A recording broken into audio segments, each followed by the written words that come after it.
Repair చేసి ఇస్తామంటే repair చేయొద్దు, నువ్వు దగ్గర కూడా పోతానే కాంట్రాక్టర్లను కూడా అక్కడికి పోకుండా అక్కడ అడ్డు గోడ కట్టేస్తారు.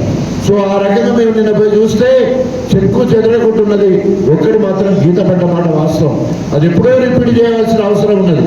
కానీ దాని ఊసుకుడెత్తకుండా దాని ఫెయిల్యూర్ ప్రాజెక్ట్గా చూపించాలనే ఉద్దేశంతో ఆయన నిన్న నేను ఒక దగ్గర మాట్లాడినా, ఆయన విధ్వంసాల మీద కాంగ్రెస్ ప్రభుత్వాన్ని నడిపిస్తాడు.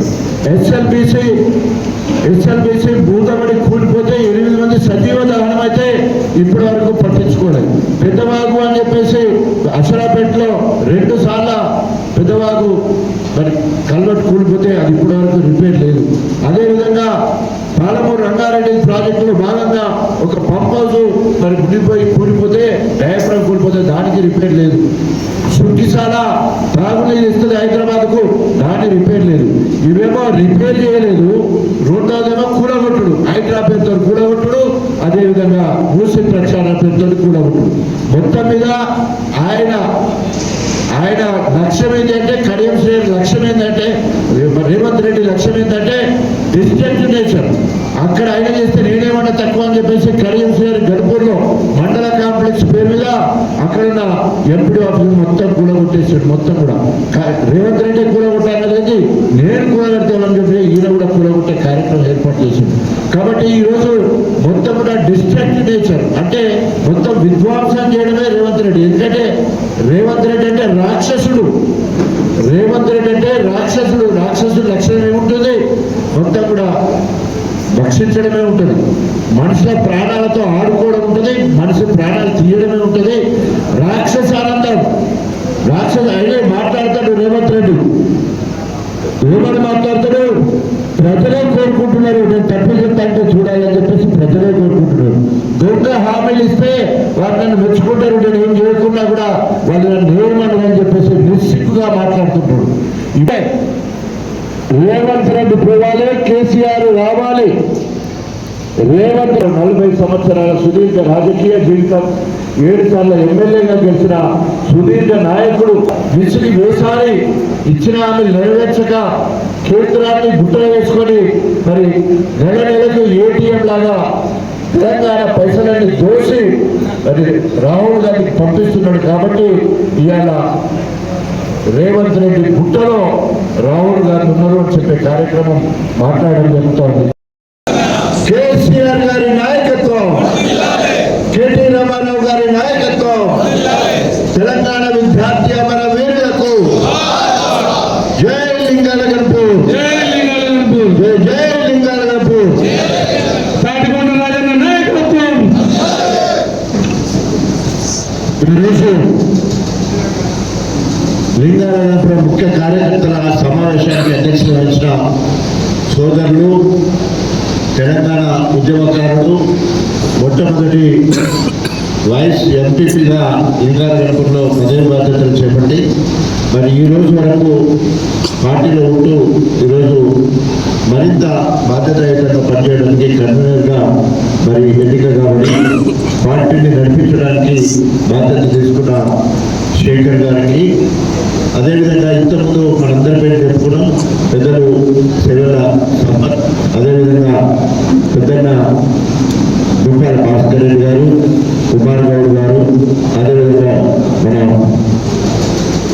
నటి యాదగిరి గారు, భాగ్యలక్ష్మి గారు, వేదిక ఇతర పెద్దలకు, ప్రత్యేకంగా నూతనంగా సర్పంచులుగా ఎన్నిక కాబట్ట లింగాలగంపలో గ్రామ సర్పంచ్ పెద్ద లావణ్యరాజు గారు, కళ్యాణ్ గ్రామ సర్పంచ్గా బండ శోభా చంద్రమౌళి గారు, మంగళగూడెం గ్రామ సర్పంచ్గా సోమరపోయిన మాధవి మల్లేష్ గారు, నాగారం గ్రామ సర్పంచ్ గొరిగే ఉప్పలమ్మ గారు, కృష్ణగూడెం గ్రామ సర్పంచ్ బాడోతు నరసింహనాయక్ గారు, నేలపూట సర్పంచ్ మరి గుగ్గిల నబిత హరికృష్ణ గారు, వడిచెర్ల గ్రామ సర్పంచ్ చెరుకు కార్తిక్ గారు, అదేవిధంగా ఎనబావి గ్రామ సర్పంచ్ పుట్ట సుజాత సుందరు గారు, ఇతర పెద్దలకు, ఉప సర్పంచులకు, వార్డు మెంబర్లకు, నూతనంగా బీఆర్ఎస్ పార్టీ అధిష్టానం కేసీఆర్ గారి ఆదేశంతో, కేసీఆర్ గారి ఆశీస్సులతో, నాకు మీ అందరి సహకారంతో తెలంగాణ భవన్లో ఏ ఫామ్ ఇచ్చి ఈరోజు బీ ఫామ్ ఆర్డీఓ అంటే కాన్స్టిట్యున్సీ రిటర్నింగ్ ఆఫీసర్, నియోజకవర్గ ఎన్నికల అధికారి ఆర్డీఓ గారికి 291 ఏజెంట్లు, బూత్ లెవెల్ ఏజెంట్లు పేర్లు ఇవ్వడం జరిగింది. అంటే బీఫామ్ అంటే ఏజెంట్లకు కూడా బీఫామ్ ఇవ్వాలని. దీనికి ముందు మున్సిపాలిటీ ఎన్నికల్లో జరిగినప్పుడు కౌన్సిలర్లందరూ కూడా బీఫామ్ ఇవ్వాలని చెప్పేసి కలెక్టర్ గారికి మరి ఏ ఫామ్ ఇచ్చి ఆ రకంగా బీఫామ్స్ ఇవ్వడం జరిగింది. అదేవిధంగా ఇక జరగబోయే బూత్ లెవెల్ ఏజెంట్స్ ఒకటి, తర్వాత రెండవది రేపు ఎంపీటీసీ జెడ్పీటీసీలకు బీఫామ్ ఇవ్వడానికి, పార్టీని బలోపేతం చేయడానికి, పార్టీ అభ్యర్థులను గెలిపించడానికి, ప్రచారం చేయడానికి వేదిక మీద ఉన్న అతిరథ మహారథులందరినీ కలుపుకొని మండలం ఇప్పటికే ఇంతకుముందు చెప్పినట్టు కారణాలు ఏదైనప్పటికీ ఈరోజు 7 మండలాల్లో లింగాల గణపురం నెంబర్ 1 మండలంగా ఈరోజు పార్టీ పరంగా గట్టిగా ఉండేది. మీరందరూ కూడా కొట్లాడాల్సిన అవసరం ఉంది.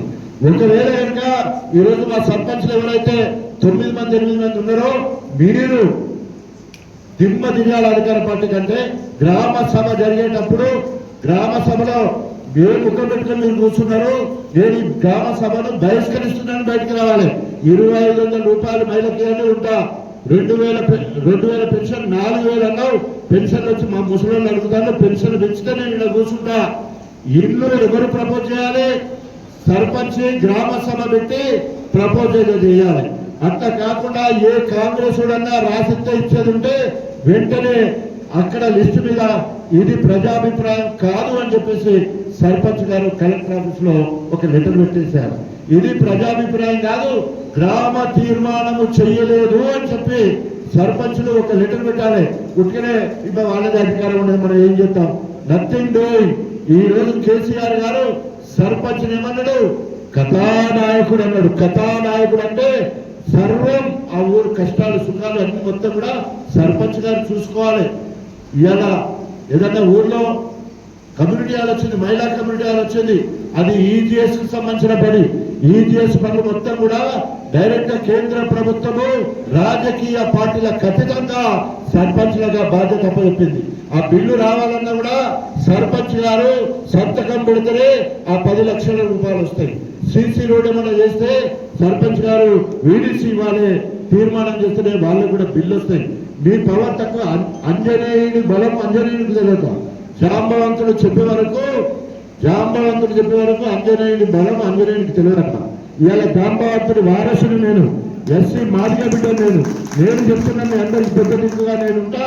మీరు అక్కడ కూర్చోండి, మీకంటే గంట ముందు వస్తా, గంట తర్వాత వస్తా. కానీ కూర్చోవాలి, నిలదీయాలి ప్రతిపక్షంగా. సర్పంచ్ గా మీకు మొదటి పౌరుడుగా మీకు హక్కుంది. మనమే అక్కడ కూర్చుంటాం. ఇప్పుడు 2 లక్షల పెన్షన్లు ఇస్తారని చెప్పిండు కేసీఆర్ గారి ప్రభుత్వంలో. 10 లక్షల పెన్షన్లు ఇచ్చినాం. 200 ఉన్న పెన్షన్ 2000 చేసుకున్నాం మనము. దాదాపు 5,46,000 రేషన్ కార్డులు ఇచ్చినాం మనము. ఇవన్నీ అబద్ధాలు మాట్లాడతారు కాంగ్రెస్ వాళ్ళందరూ. ఇవాళ ఇప్పటి వరకు 4,000 చెప్తాయి. 2 సంవత్సరాలు 4 ఏళ్ళు అయితే ఒక్కరు కూడా పెన్షన్ పెంచలేదు. ఇచ్చిన హామీ ఒక్కడు కూడా నెరవేర్చలేదు. ఒక్కడు కూడా నెరవేర్చలేదు. ఇవాళ ఎన్ని రకాలుగా నమ్మి నానబోస్తే పుచ్చిపుర్రలు అయినట్టు, ఏరు దాట వరకు గోడమల్లన్నా, ఏరు దాటగానే గోడమల్లన్నట్టు ఇవాళ నమ్మించి మనం అందరినీ కూడా మోసం చేసిండు. రేవంత్ రెడ్డి ఎలాంటి మోసాలు చేసిండో మీ అందరికీ కూడా తెలుసు. సర్పంచులందరికీ తెలుసు, ఉప సర్పంచులందరికీ తెలుసు, గ్రామ కమిటీకి తెలుసు. మండలంలో ఇవాళ పైన కూర్చున్నారు, ఒక్కొక్కరు 1-2 గంటలు మాట్లాడగలడు కాంగ్రెస్ ఏ రకంగా నమ్మించి మోసం చేసిందని. దయచేసి మళ్ళీ చెప్తున్నా, రేపు ఎవరన్నా ఎంపీటీసీ టికెట్ అడగాలంటే మీ ఊర్లో ఏ ప్రోగ్రాం చేసినామని నేను అడుగుతా. ఆ ఊరు గ్రామాధ్యక్ష పదవి కావాలంటే ఊర్లో కాంగ్రెస్ కు వ్యతిరేకంగా ఏ ప్రోగ్రాం చేసినామని నేను అడుగుతా. మండలంలో ఎవరైనా ఎంపీపీ కావాలి, జెడ్పీటీసీ టికెట్ కావాలంటే మండల స్థాయిలో ఏం చేసినామని నేను అడుగుతా. ఇది అంతంటే మరొక రకంగా బీఆర్ఎస్ పార్టీని బలోపేతం చేయడం, కాంగ్రెస్ పార్టీ ఎండగట్టడం, ఇచ్చిన హామీలు నెరవేర్చకుండా ఈరోజు మనములందరినీ, ప్రజలందరినీ, తెలంగాణ బిడ్డలందరినీ మోసం చేసి ఒక్క పని అంటే ఒక్క పని చేయకుండా ఈరోజు అన్ని కులాలను, అన్ని మతాలను కూడా ఇలా అగౌరవపరిచే విధంగా కార్యక్రమాలు చేస్తూ ఉన్నాడు. కేసీఆర్ గారి పాలనలో సకల జనులు సౌభాగ్యంతో ఉన్నారు. ఇవాళ వేసారిపోయి ఇచ్చిన హామీలు నెరవేర్చగా రేవంత్ రెడ్డి వద్దు, కేసీఆర్ గారు ముద్దు. రేవంత్ రెడ్డి పోవాలి, కేసీఆర్ రావాలి. ఈరోజు గుహలో నుండి సింహం రేపు వస్తుందంటే గుంట నక్కల గుండెలు గుబుళ్ళు వేసి ఆగమాగమైపోతున్నారు. మొత్తం ఎక్కడ చెల్లా చెదరైపోతుందో, కాంగ్రెస్ నాయకులు, ఎమ్మెల్యేలు ఎక్కడ చెల్లా చెదరై ఎక్కడెక్కడికి ఎవరెవరు పోతారో, ఎప్పుడు పార్టీ మాత్రమో తెలియని పరిస్థితులలో ఇవాళ అధిష్టానము లేదా రేవంత్ రెడ్డి మేఘాల మీద 20 తారీఖు రేపే మేడిగడ్డ సందర్శన పెట్టుకొని అక్కడి నుంచి వెళ్ళి మరి భరోసా, రైతు భరోసా సంబంధించిన డబ్బులు కూడా ప్రకటిస్తారని తెలుస్తా ఉంది. ఇలాంటి దుర్మార్గుడు ఈరోజు రాజ్యాన్ని పాలిస్తూ ఉన్నాడు. దయచేసి ఇక్కడున్న మీ అందరూ కూడా మీ గ్రామంలో పోరాటం చేయాలి. రేపు గ్రామంలో అధ్యక్ష పదవి కావాలనుకునే వాళ్ళు, ఇప్పుడు బాధ్యతాయుతంగా అధ్యక్ష పదవిలో ఉన్నవాళ్ళు, అదేవిధంగా రేపు రాబోయే రోజుల్లో ఎంపీటీసీ కావాలనుకున్న వాళ్ళు, లేదా రేపు మండల గ్రామ పదవులు కావాలనుకున్న వాళ్ళు, మీరు ఒక్క ప్రోగ్రామ్ రిజిస్టర్ చేయాలి. మీ ఊళ్ళో కాంగ్రెస్ మీద వ్యతిరేకంగా పోరాటం చేయాలి. మీరు అక్కడ కాంగ్రెస్ మీద ఒక ధర్నా గ్రామ పంచాయతీ ఆఫీసు ముందు ఒక ధర్నా కార్యక్రమాన్ని కూర్చోవాలి. 2500 మహాలక్ష్మి పేరు మీద ఆడవాళ్ళకి ఇస్తారన్నారు, ఇయ్యలేదు అని చేయండి. తులం బంగారం ఇస్తారన్నారు, ఇయ్యలేదని చేయండి. రైతు భరోసా, రైతు రుణమాఫీ 2 లక్షల వరకు చేస్తాం, పైన మీరు కట్టుకోండి అని చెప్తే ఇప్పటి వరకు 35% కూడా కాలే. మొత్తం అందరికీ రుణమాఫీ కావాలని చేయండి. రైతు భరోసా 15,000 ఇస్తారన్నారు, 12 అన్నారు, అది చేయలే. మరి దళితులకు ఇందిరా ఆత్మీయ భరోసా పేరు మీద వాళ్లకు 12,000 ఇస్తారో ఇయ్యలేదు. కౌలు రైతులకు 12,000 ఇస్తారో ఇయ్యలేదు. ఆటో డ్రైవర్లకు 12,000 ఇస్తారో ఇయ్యలేదు. ఇప్పటి వరకు రైతు బీమా లేదు. రైతు బీమా లేదు. 24 గంటల కరెంట్ ఇక్కడ రావట్లేదు. నాణ్యమైన కరెంట్ అసలు లేదు. మోటార్లు తగలబడతా ఉన్నాయి. ఏ ఒక్క కార్యక్రమం అయినా కాంగ్రెస్ ప్రజా వ్యతిరేక విధానాల మీద పోరాటం చేయాల్సిన బాధ్యత ఇవాళ గ్రామ కమిటీలకు. గ్రామంలో ఏదన్నా సమస్య వస్తే మండల స్థాయి నాయకులందరినీ కూడా పిలవండి. అందరి నెంబర్లు ఉంచుకోండి. సర్పంచ్లను కూడా పిలిస్తే గ్రేట్ గా బృందారంలో ప్రోగ్రాం అయితే మా లావణ్య రాజు గారు అక్కడికి వస్తారు, వాళ్ళని గెస్ట్ గా పిలవండి అక్కడికి. అదేవిధంగా చిన్న విలేజ్ అయినా అక్కడ కార్యక్రమం అయినప్పుడు మీరు అందరూ కూడా అక్కడికి వెళ్ళండి. మండలంలో కన్వీనర్ ఆధ్వర్యంలో, లేకపోతే మా దుర్పాల ఆధ్వర్యంలో, లేకపోతే మా వీరన్న ఆధ్వర్యంలో మండలం కార్యక్రమం అయినప్పుడు గ్రామాధ్యక్షులందరికీ ఫోన్ చేస్తే మండలం కొట్టరండి. ఊళ్ళకి రావడానికి కడియం చుచ్చుపడతా ఉంది. ఊళ్ళల్లా ఎక్కడ తిరగబడతారని చెప్పేసి సోషల్లో భర్త పూజలేక చీపుడులు పట్టుకొని మహిళలు ఎదురు తిరిగారు. మండల కేంద్రంలో ఎక్కువ ఈ కళ్యాణ లక్ష్మి చెక్కులు కానీ, సీఎం రిలీఫ్ ఫండ్ చెక్కులు కానీ, లేకపోతే ఇతరాత్ర కార్యక్రమాలు చేయడానికి మండల కేంద్రానికి వస్తూ ఉన్నాడు. దయచేసి మండల నాయకత్వం మీరు ఏదైనా ఎంపీపీ కావాలనుకుంటున్నారో, డిప్యూటీసీ కావాలనుకుంటున్నారో, జిల్లా పరిషత్ చైర్మన్ కావాలనుకుంటున్నారో, మండల అధ్యక్ష పదవి కావాలనుకుంటున్నారో, లేదా జిల్లా అధ్యక్ష పదవి కావాలనుకుంటున్నారో, లేదా రాష్ట్ర నాయకత్వంలోకి రావాలనుకునే వాళ్ళందరూ కూడా మీరు మండలంలో ప్రోగ్రాంలు రిజిస్టర్ చేయాలి. ప్రతిపక్షంగా మీరు కార్యక్రమాలు చేయాలి. ఇది మనం పెంచుకోవడానికి, రేపు ప్రజాప్రతినిధిగా గెలవడానికి. దానికి సాక్ష్యం చెప్పింది కదా, ఉప ముఖ్యమంత్రి అయ్యాను.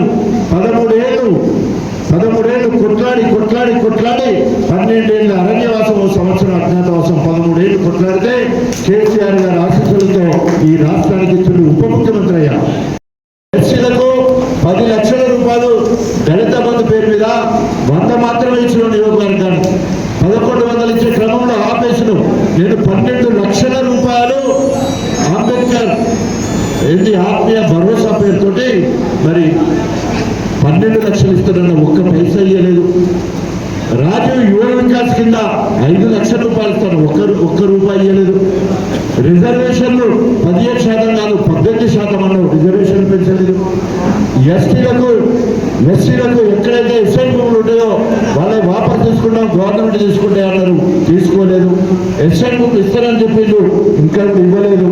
అదేవిధంగా బీసీలకు 42% రిజర్వేషన్ అన్నారు, ఆ రిజర్వేషన్ ఇవ్వలేదు. ఇట్లా చెప్పుకుంటూ పోతే ఏ వర్గానికి కూడా మేలు చేయలేదు ఈ కాంగ్రెస్ ప్రభుత్వం.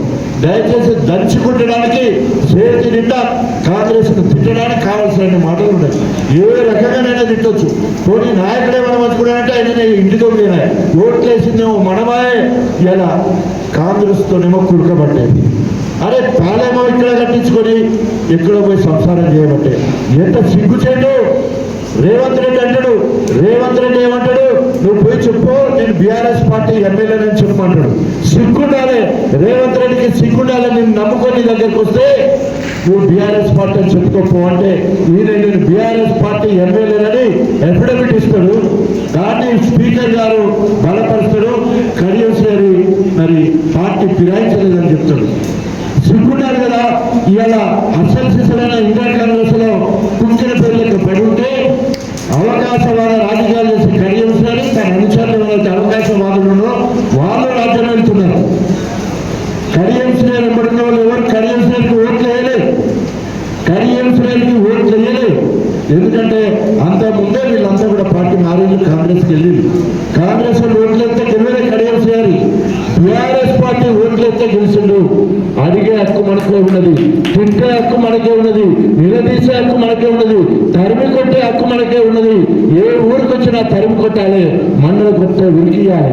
అట్లా మనం ప్రజానాయకుడిగా ఎక్స్పోజర్తో ప్రతిపక్షంలో ఉన్నాం కాబట్టి మనకు బాధ్యత ముళ్ళు గర్రలాగా పురుషుడే మన బాధ్యత.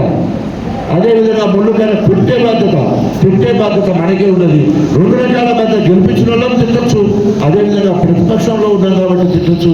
మీరందరూ కూడా రేపు రాబోయే రోజుల్లో ప్రజాప్రతినిధులు ఎదగాలని, పార్టీ ప్రతినిధులు ఎదగాలని, మిమ్మల్ని అందరినీ కంటికి రెప్పలా కాపాడుకునే బాధ్యత నాది. ఎందుకంటే మొన్న ఎలక్షన్లో మనకు టికెట్ రాలేదు. జనగాం గెలిపిమంటారు, గణపతి గెలిపిమంటే రెండింటి మనం గెలిపించడం. మొత్తం అభక్త వరంగల్లో ఎక్కడ కూడా గెలవలేదు. ఈ రెండు ఎందుకు చేస్తే ఇష్టమంతా రాజన్న ఉన్నాడు కదా, రాజన్న అంటే మీరు అందరూ అన్నట్టే కదా. రెండింటినీ గెలిపించే అంత సత్తా గణపురం నియోజకవర్గ బీఆర్ఎస్ శ్రేణులకు ఉన్నది. అది మనం నిరూపించుకున్నాం. ఈ లింగాలయనపురంలో సగం జనగాంలో మేము పనిచేసినాం, సగం ఇక్కడ నుండి పనిచేసినాం, 2 గెలిచినాం. బెల్లంపల్లి ఉంటే సగం అక్కడ ఉన్నారు, సగం జనగాం పోయినాం. అక్కడ అన్ని మండలాల నుండి జనగాం గెలిపించుకున్నాం, గణపురం గెలిపించుకున్నాం. సత్తా గణపురం అంటే, గణపురం నియోజకవర్గం అంటే, రాజన్ అంటే నాయకులను తయారు చేసే ఫ్యాక్టరీ. తప్పకుండా ఇప్పుడు ఎవరెవరికి ఏమేమి ఆశలు ఉన్నాయో వాళ్ళందరినీ గొప్పగా మరి తీర్చిద్దే బాధ్యత నాది, కంటికి రెప్పలా కాపాడుకునే బాధ్యత అని చెప్పేసి తెలియజేసుకుంటూ రేపు రాబోయే రోజులలో ఏ ఎన్నికలు వచ్చినా కూడా తప్పకుండా అన్ని రకాలుగా మిమ్మల్ని గెలిపించే బాధ్యత తీసుకుంటా. మా గోపాల్ దాస్ మరి మధ్యకాలంలో చాలా మంది చెప్తున్నారు గోపాల్ దాస్ కు అధికార ప్రతినిధి ఇవ్వాలని. వేదికకు చంద్ర దండ పెట్టుకో. ఇప్పుడు మండల అధికార ప్రతినిధిగా వారికి ప్రకటిస్తున్నా. అందరి ఆమోదంతో పార్టీ కోసం పనిచేయాలని, పార్టీ నియమ నిబంధనలకు కట్టుబడి ఉండాలని, పార్టీ బలోపేతానికి పనిచేయాలని చెప్పేసి మరి గోపాల్ దాస్ కుందారం మరి మా యాకన్న మరీ చెప్తా ఉన్నాడు. ఎందుకంటే ఊళ్ళో అక్కడ కొంచెం ఊరు పెద్దదైపోయింది, పార్టీ కొంచెం తక్కువైతుందనే ఉద్దేశంతో అనేక ప్రకారం ఇక గోపాల్ దాసే ఉన్నదన్న సోషల్ మీడియాలో గోపాల్ దాసే ఉంటారు. గోపాల్ దాస్ ఉపేందర్ గారిని మండల అధికార ప్రతినిధిగా వారిని ప్రకటించడం జరుగుతుంది. తప్పకుండా రాబోయే రోజుల్లో ఎవరైనా నాకు పదవి బాధ్యత అప్పచెప్తే నేను పని చేస్తాను ముందుకు వస్తే వారికి ఆ బాధ్యత ఇస్తాం. మండల హెడ్ క్వార్టర్లు అయితే మరి 2 మన పార్టీకి సంబంధించిన వాళ్ళే, సర్పంచ్ ఉప సర్పంచ్ పెద్దవాళ్ళు చెప్పారు. మీ ఉప సర్పంచ్ నా పేరే గట్టగల రాజన్న మంచి మెజార్టీతో గెలిచినాం. అదే ఊపుతోటి రాబోయే రోజుల్లో తప్పకుండా ఒకటి మనము పటిష్టమైన గ్రామ కమిటీలను నిర్వహించాలి, గ్రామ కమిటీలను ఏర్పాటు చేసుకోవాలి. అదేవిధంగా పటిష్టమైన మండల కమిటీని ఏర్పాటు చేసుకోవాలి. మళ్ళీ ఇంకోసారి చెప్తున్నా, 1 సంవత్సరము 8 నెలలు పార్టీ వ్యవస్థ ఎన్నికలు జరగలేదు, మెంబర్షిప్ కూడా జరగలేదు. సంవత్సరం మీద 8 నెలలు అయింది. 2 సంవత్సరాల్లో పూర్తయ్యే పదవులు కానీ 2 సంవత్సరాల్లో పూర్తయ్యే మెంబర్షిప్ కానీ అయిపోయిన వివిధ కారణాల వల్ల మనము మెంబర్షిప్ కానీ గ్రామ కమిటీలు మండల కమిటీలు వేసుకోలేకపోయినాం. దానివల్ల వ్యవస్థాపక చిన్న లోపం జరిగింది. అయినా కూడా మనం ప్రతిపక్షంలో ఉన్నాం కాబట్టి మనమందరం కూడా నాయకులం కావాలంటే ప్రతిపక్షంలో కష్టపడి పనిచేయాలి. నేను అనేక సందర్భాలలో చెప్తాను, ప్రతిదీ కూడా సాక్ష్యం ఇస్తాను. సాక్ష్యం అంటే నిజం మాట్లాడతాను. నాకు జరిగిన సాక్ష్యం ఏంటి? 12 ఏళ్ళ అరణ్యవాసము, 1 సంవత్సరం అజ్ఞాతవాసం, 13 ఏళ్ళు కష్టపడి కడియం సిఆర్లో ప్రతిపక్షంగా ఉండి కొట్లాడదు. ప్రతిపక్షంలో ఉండి 13 సంవత్సరాలు కష్టపడితే కడియం శ్రీఆర్ కంటే ముందు ఈ రాష్ట్రానికి తొలి ఉప ముఖ్యమంత్రి ఆయన 4 సార్లు గెలిచాడు, నేను 4 సార్లు గెలిచిన. ఆయన ఆక్కుంటా 4 సార్లు గెలిస్తే మీ అందరి ఆశీర్వాదంతో వరుసగా 4 సార్లు గెలిచిన. నా ఒక్కసారి మెజారిటీ అంటే ఒక్కసారి బీఆర్ఎస్ పార్టీలో గెలిచిన మెజారిటీ కాంగ్రెస్లో వదిలిపెడితే బీఆర్ఎస్ పార్టీలో 3 సార్లు గెలిచిన. కాంగ్రెస్లో మహాకూటమి ఉండగా, మహాకూటమి అంటే ఆనాడు టీడీపీ, టీఆర్ఎస్, సిపిఐ, సిపిఎం 4 పార్టీల అభ్యర్థి కడియం శ్రేణి. పీఆర్పీ నుంచి వెళ్ళి అరూరి రమేష్ గారు నిలబడ్డా కూడా మొదటిసారి మరి దాదాపు 12,000 మెజార్టీతో గెలిచిన.